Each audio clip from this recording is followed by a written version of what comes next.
బాగానే అన్నావు. బావ 10 రోజులు ఉంటాడంట. నిన్ను చూస్తే పడిపోతాడన్నావుగా, చూస్తా. 10 రోజులెందుకు? ఒక్కసారి నన్ను ఇలా చూశాడంటే నన్నే చేసుకుంటానంటాడు.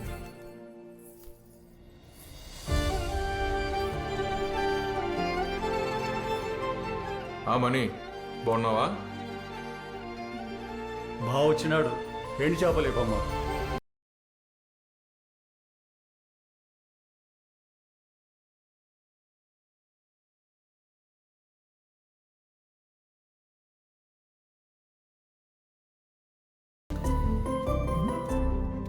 ఏంటి చూడట్లేదు? నన్నే చూడవా? అయితే అన్నం తక్కువ పెడతా. అడగడానికైనా నన్ను చూడాలిగా. మనీ చేపలు ఎప్పుడు బాగా చేస్తుందిరా. నాకు కూడా ఎండు చేపలు అంటే చాలా ఇష్టం మామ.